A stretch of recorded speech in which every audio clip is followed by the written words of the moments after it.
Welcome to the second lesson. We're going to go over three topics in this video: expressions, data types, and variables. Go ahead and start idle, which is the editor that comes installed with Python. On Windows, click on the Start button, type idle, and I have multiple versions of Python installed on my computer, but I'm just going to use idle that comes with Python 3.5. The course notes describe how to start idle if you have Mac or Linux. Idle has two parts: the interactive shell, and if you click on File, New File, the file editor will appear. The interactive shell runs Python instructions one at a time and shows you the results immediately. It's great for just experimenting and seeing what instructions do. The file editor lets you enter Python code for complete programs. There are other editor apps for typing in Python programs. I use one called Sublime Text, and there's another one called PyCharm. But this course will use idle because it comes with Python and there's no additional setup to do, and because it's the same across Mac, Windows, and Linux. The interactive shell and file editor windows look really similar, so it's easy to get them confused, but you can always tell the difference because the interactive shell will have the triple angle bracket prompt. In this lesson, we'll be entirely focused on the interactive shell, so close the file editor for now. Let's begin by typing a simple Python instruction. Type 2 plus 2, and then press enter. In Python, 2 plus 2 is called an expression. It's the most basic kind of programming instruction in the Python language. Expressions consist of values, such as the 2's, and operators, such as the plus. Expressions always evaluate, that is, they always reduce down to a single value. So in this example, 2 plus 2 is evaluated down to a single value 4. You can even think of the single value by itself as an expression. The expression 2 evaluates to itself, 2. There are several other types of operators we can try out. Type the following: 5 minus 3, which does subtraction and evaluates to 2. 3 times 7, which does multiplication and evaluates to 21. Note that multiplication is done with the asterisk and not the x. If you tried to type something like 3x7, Python would just give you an error. For division, we use the /, so 22 divided by 7 evaluates to 3.14. And there are a few other less common math operators, so check the course notes for them. Now, order of operation rules apply here. Multiplication and division are done first, then addition and subtraction. But you can use parentheses to override the usual precedence if you need to. So let's look at two similar expressions. 2 plus 3 times 6, which evaluates to 20, and then type 2 plus 3 in parentheses times 6, which evaluates to 30. So I have a visualization tool so that we can see how Python evaluates expressions step by step. In 2 plus 3 times 6, the multiplication is done first. So 3 times 6 evaluates to 18, then 2 plus 18 evaluates to 20. Well, the parentheses overrides the multiplication, so 2 plus 3 is done first, and a value just in parentheses by itself just evaluates to the value, and then 5 times 6 evaluates to 30. No matter how big the expression is, Python evaluates it until it becomes a single value. Let's use this expression as an example. Open paren, 5 minus 1, close paren, times, open paren, 7 plus 1, close paren, divided by, open paren, 3 minus 1, close paren, close paren. No matter how complicated an expression is, all expressions are just values and operators, and it always evaluates down to a single value. You can see this step by step in the visualization tool. And 7 plus 1 evaluates to 8. 3 minus 1 then evaluates. And then the operation inside the parenthesis evaluates. And then finally it evaluates down to 16. All of these expressions evaluate to the same thing. You can copy and paste any of these, and they evaluate to the same value.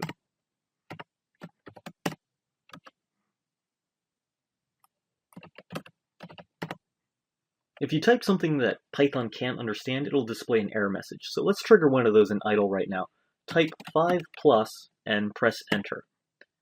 You can always test to see whether an instruction works by typing it in the interactive shell. These errors don't damage the computer, don't worry. Professional software developers get error message while writing code all the time, so don't think that you've messed anything up. All values have a data type. A data type is a category of values, and every value belongs to exactly one data type. So whole number values like -2 and 30, for example, are integers. Numbers with a decimal point, such as 3.14, are called floating point numbers. We also call integer values and floating point values ints and floats, for short. Note that even though 42 is an integer, 42.0 is a float. So there's also a data type for text values. These are called strings. When typing strings, begin and end them with a single quote so Python knows where the text begins and ends. For example, type quote, hello world, and quote. And when the plus operator is used on strings, it's the string concatenation operator. Concatenation means joins the strings together. For example, let's type Alice plus string Bob. And this expression evaluates down to the single string Alice Bob. Less common is the multiplication operator for string replication, which operates on an integer and a string. This is handy if you have to make a string repeat itself. You can type in the string Alice times 3 to create the string Alice, Alice, Alice. Or try this expression, which uses string concatenation and replication. The string hello plus the string exclamation mark times 10. And that will evaluate to a string value that has hello with 10 exclamation marks after it.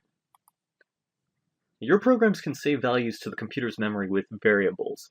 A variable is kind of like a box that can store a single value. You can do this with an assignment statement. In the interactive shell, enter spam equals 42. Now this creates a new variable named spam and stores the value 42 inside of it. So you can think of it as a box with the label spam and it has the value 42 in it. And normally you would give variables names that describe the data they contain. Imagine if you were moving and you labeled all of your boxes stuff. That wouldn't be too helpful. But for these lessons we just need a generic name, so the words spam, eggs, bacon, and ham are often used in Python tutorials because of the spam comedy sketch from Monty Python. Egg, bacon, sausage, and spam. Spam, bacon, sausage, and spam. Spam, egg, spam, spam, bacon, and spam. Spam, spam, spam, egg, and spam. Spam. You can use variables and expressions anywhere you would normally use values. A variable just evaluates to the value it contains. So when I type spam, that evaluates to 42. So in the interactive shell, type spam equals hello. That will store the string hello in the variable spam. Now when we have the expression spam plus world, oh, whoops. Well, Python does exactly what we tell it to, which is why it doesn't have a space in between these words. Let's try that again. Spam plus, and then world with a space in front of it. There we go. So this is just regular string concatenation because spam evaluates down to the string inside of it, and then that gets concatenated with the world string. Additional assignment statements can change the value that's inside the variable. The old value is forgotten. This is called overwriting the variable. So I could set spam to a new value such as goodbye. This same spam plus world expression evaluates to a different value. So you can think of the old value as just being tossed out and forgotten, and the new value being assigned every time we have an assignment statement. Expressions are one kind of instruction in Python. The other kind are statements. Unlike expressions, statements don't evaluate to a single value.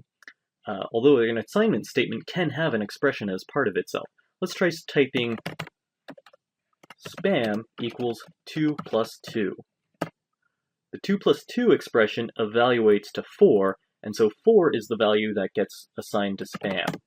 We can even use the variable itself to set the variable's new value. Try typing spam equals 10, and then spam equals spam plus 1.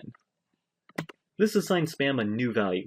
the new value for spam is equal to the current value of spam plus 1. Spam, spam, spam, variable spam. So, if a Python instruction evaluates to a single value, it's an expression. Otherwise, it's a statement. But mostly we just generically call them instructions or code. To recap, idle is the editor program that you type code into. It has two parts, the interactive shell, which runs code one instruction at a time, and the file editor, where you will type complete programs into. Expressions are made up of values and operators, and they always evaluate down to one value. And every value belongs to exactly one data type. The data types we've seen so far are integers, floating point numbers, and strings. And strings contain text, and they start and end with a single quote character. And values can be stored in variables, which can then be used in expressions anywhere values are used.